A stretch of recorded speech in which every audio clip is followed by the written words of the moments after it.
بسم اللہ الرحمن الرحیم۔ ناظرین السلام علیکم، میں ہوں ابو ذر۔ ویلکم ٹو ابو ذر راجپوت اے کے۔ ناظرین، آیا صوفیہ کو دوبارہ مسجد میں تبدیل کرنے کا اردوغان کا فیصلہ 24 برس بعد وعدہ پورا کر دیا اردوغان نے۔ ترکی کی اعلیٰ عدالت نے متفقہ طور پر دنیا کی تاریخی عمارت آیا صوفیہ کو دوبارہ بحیثیت مسجد بحال کیا۔ ناظرین، آئیے جانتے ہیں کہ آیا صوفیہ ہے کیا اور اسے کیوں مسجد میں تبدیل کیا جا رہا ہے۔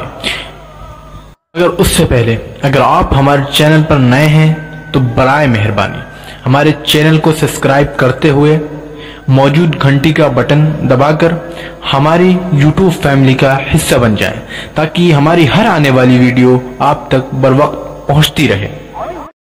اتاترک نے 1935 میں اسے میوزیم میں تبدیل کیا تھا۔ صدر اردوغان نے اس سے قبل آیا صوفیہ کو مسجد قرار دیتے ہوئے قانونی کارروائی کا اعلان کیا تھا۔ ترک عدالت کے فیصلے پر شور مچانے والوں کو دو ٹوک جواب دیتے ہوئے صدر اردوغان نے کہا کہ آیا صوفیہ کی حیثیت پر بیرونی بیان بازی ہماری سالمیت پر حملہ تصور ہوگی۔ اس موقع پر اردوغان استنبول میں ایک اور مسجد کا سنگ بنیاد بھی رکھ دیا ہے۔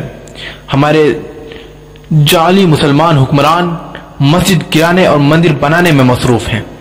ترک صدر نے یہ بھی کہا کہ ترکی میں مسلم اکثریت آباد ہے، جن کے علاوہ دیگر مذاہب کے پیروکار بھی اپنے اپنے عقائد کے مطابق آزادانہ طور پر عبادت گزاری اور تہوار منانے کا حق رکھتے ہیں، جن کا تحفظ ہماری ذمہ داری ہے۔ ناظرین، آئیے دیکھتے ہیں تاریخ کیا کہتی ہے۔ آیا صوفیہ سلطان محمد فاتح کے ہاتھوں قسطنطنیہ فتح ہونے تک مسیحوں کا دوسرا بڑا مرکزی مرکز بنا رہا ہے۔ تقریباً 5ویں صدی عیسوی سے مسیحی دنیا دو بڑی سلطنتوں میں تقسیم ہو گئی تھی۔ ایک سلطنت مشرق میں تھی جس کا پایہ تخت قسطنطنیہ تھا۔ اس میں بلقان، یونان، ایشیائے کوچک، شام، مصر اور حبشہ وغیرہ کے علاقے شامل تھے۔ وہاں کے سب سے بڑا مذہبی پیشوا بطریرک پیٹریارچ کہلاتا تھا، اور دوسری بڑی سلطنت مغرب میں تھی جس کا مرکز روم، اٹلی تھا۔ یورپ کا بیشتر علاقہ اسی کے زیر نگی تھا اور یہاں کا مذہبی پیشوا پوپ یا پاپا کہلاتا تھا۔ ان دونوں سلطنتوں میں ہمیشہ سیاسی اختلافات کے علاوہ مذہبی اور فرقہ وارانہ اختلافات جاری رہے۔ مغربی سلطنت جس کا مرکز روم تھا وہ رومن کیتھولک کلیسا فرقے کی تھی، اور مشرقی سلطنت آرتھوڈاکس کلیسا فرقے کی تھی۔ آیا صوفیہ کا چرچ یہ آرتھوڈاکس کلیسا فرقے کا عالمی مرکز تھا۔ آیا صوفیہ مسیحیوں کے گروہ آرتھوڈاکس کا عالمی مرکز تھا۔ اس چرچ کا سربراہ بطریرک یا پیٹریارک کہلاتا تھا، اسی میں مقیم تھا، لہذا نصف مسیحی دنیا اس کلیسا کو اپنی مقدس ترین عبادت گاہ سمجھا کرتی تھی۔ آیا صوفیہ اس لحاظ سے بھی اہم تھا کہ وہ روم کے کیتھولک کلیسا کے مقابلے زیادہ قدیم تھا۔ اس کی بنیاد 3ویں صدی عیسوی میں اسی رومی بادشاہ قسطنطین نے ڈالی تھی، جو روم کا پہلا عیسائی بادشاہ تھا، جس کے نام پر اس شہر کا نام بیزنطینیہ سے قسطنطنیہ رکھا گیا تھا۔ تقریباً 1000 سال تک یہ عمارت اور کلیسا پورے عالم عیسائیت کے مذہبی روحانی مرکز کے طور پر استعمال ہوتی رہی۔ مسیحوں کا عقیدہ بن چکا تھا یہ کلیسا کبھی ان کے قبضے سے نہیں نکلے گا۔ اس سے ان کی مذہبی اور قلبی لگاؤ کا یہ عالم ہے کہ اب بھی آرتھوڈاکس کا سربراہ اپنے نام کے ساتھ سربراہ کلیسا قسطنطنیہ لکھتا آیا ہے۔ قسطنطین نے اس جگہ 360 عیسوی میں ایک لکڑی کا بنا ہوا کلیسا تعمیر کیا تھا۔ 6 صدی میں یہ کلیسا جل گیا تو اسی جگہ قیصر جسٹین اول نے 532 عیسوی میں اسے پختہ تعمیر کرنا شروع کیا۔ اس کی تعمیر 5 سال 10 مہینے میں مکمل ہوئی۔ 10,000 معمار اس کی تعمیر میں مصروف رہے۔ اس پر 10 لاکھ پاؤنڈ خرچ آیا۔ اس کی تعمیر میں قیصر نے دنیا کے مشہور سنگ مرمر استعمال کیے۔ تعمیر میں دنیا کے خاص مسالے استعمال کیے گئے۔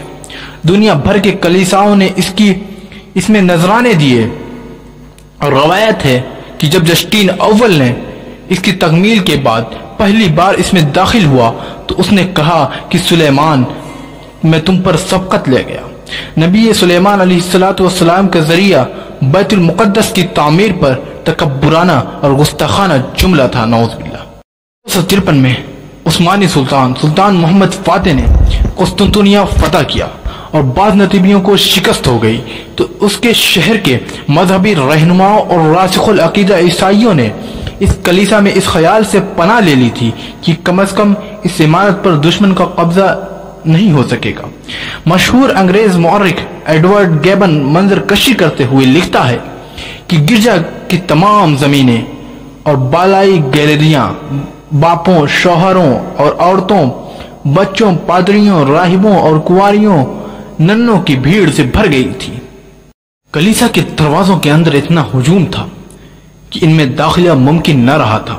یہ سب لوگ اس مقدس گنبد کے سائے میں تحفظ کی تلاش کر رہے تھے، جسے وہ زمانہ دراز سے ایک ملا اعلیٰ کی لا عمارت سمجھتے آئے تھے۔ یہ سب ایک افتراء پر دراز الہام کی وجہ سے تھا، جس میں یہ جھوٹی بشارت تھی کہ جب ترک دشمن اس ستون قسطنطین ستون کے قریب پہنچ جائیں گے تو آسمان سے ایک فرشتہ ہاتھ میں تلوار لیے نازل ہوگا۔ اس آسمانی ہتھیار کے ذریعے سلطنت ایک ایسے غریب آدمی کے حوالے کر دے گا جو اس وقت اس ستون کے پاس بیٹھا ہوگا۔ The Decline Fall of the Roman Empire 697 and 696۔ لیکن ترک عثمانی فوج اس ستون سے بھی آگے بڑھ کر صوفیہ کلیسا کے دروازے تک پہنچ گئے۔ نہ کوئی فرشتہ آسمان سے نازل ہوا، نہ رومیوں کی شکست فتح میں تبدیل ہوئی۔ کلیسا میں جمع عیسائیوں کا ہجوم آخری وقت تک کسی غیبی امداد کا منتظر رہا۔ بالآخر سلطان محمد فاتح اندر داخل ہو گئے اور سب کے جان و مال اور مذہبی آزادی کی ضمانت دے دی۔ فتح کے دن جب ظہر کی نماز کے بعد سلطان محمد فاتح نے یہ اعلان کیا تھا کہ انشاءاللہ ہم ظہر کی نماز آیا صوفیہ میں ادا کریں گے، چنانچہ اسی دن فتح ہوا اور اسی سرزمین پر پہلی نماز ظہر کی ادا کی گئی اور اس کے بعد پہلا جمعہ بھی اسی میں پڑھا گیا۔ صوفیہ مسجد، اب دیکھتے ہیں کیسے وہ مسجد میں کنورٹ ہوتا ہے۔ قسطنطنیہ چونکہ مسلمان کی طرف سے صلح کی پیشکش کے بعد بزور شمشیر فتح ہوا تھا، اس لیے مسلمان ان کلیساؤں کو باقی رکھنے کے پابند نہ تھے، اور اس بڑے چرچ کے ساتھ جو توہمات اور باطل عقیدے وابستہ تھے انہیں بھی ختم کرنا تھا۔ اس لیے سلطان محمد فاتح نے اس چرچ کو مسجد میں تبدیل کرنے کا ارادہ کیا، چنانچہ اسے مال کے ذریعے خریدا گیا اور اس میں موجود رسموں اور تصاویر کو مٹا دیا گیا، چھپا دیا گیا اور محراب قبلہ رخ کر دیے گئے۔ سلطان نے اس کے میناروں پر بھی اضافہ کر دیا تھا اور اس کے بعد یہ مسجد جامع آیا صوفیہ کے نام سے مشہور ہو گئی اور سلطنت عثمانیہ کے خاتمہ تک تقریباً 500 سال تک 5 وقتہ نماز ہوتی رہی۔ اب ہم دیکھیں گے کہ آیا صوفیہ میوزیم کیسے بنتا ہے۔ آیا صوفیہ میوزیم، آیا صوفیہ کی عمارت فتح قسطنطنیہ کے بعد 481 سال تک مسجد اور مسلمانوں کی عبادتگاہ رہی، لیکن سلطنت عثمانیہ کے خاتمہ کے بعد جب مصطفی کمال اتا ترک نے ترکی کا سربراہ بنا تو اس نے اس مسجد میں نماز بند کر کے اسے میوزیم، عجائب گھر، نمائش گاہ بنا دیا، اور کل تک یہ نمائش گاہ تھی اور آج سے دوبارہ مسجد بن گئی، الحمدللہ۔ 1994 میں جب ترک صدر رجب طیب اردوغان استنبول کے ناظم کا انتخاب لڑ رہے تھے تو انہوں نے اس عمارت کو نماز کے لیے کھولنے کا وعدہ کیا تھا۔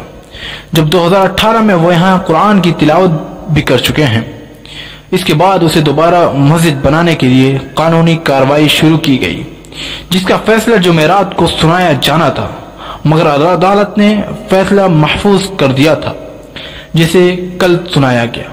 واضح رہے کہ آیا صوفیہ دنیا کے چند مشہور سیاحتی مراکز میں سے ہے۔ ہر سال لاکھوں سیاح آیا صوفیہ کو دیکھنے کے لیے آتے ہیں۔ یہ 2019 میں 38 لاکھ سیاحوں کے ساتھ ترکی کا معروف ترین مقام تھا۔ اردوغان کا کہنا ہے کہ مسجد بحالی کے بعد اسے سیاحوں کے لیے بلا معاوضہ کھولا جائے گا۔ اسی امید کے ساتھ آپ سے اجازت چاہیں گے کہ آپ ہمارے چینل کو سبسکرائب کر لیے ہوں گے، اور بہت جلد ہم ایک نئی ویڈیو کے ساتھ آپ کی خدمت میں حاضر ہوں گے۔ السلام علیکم۔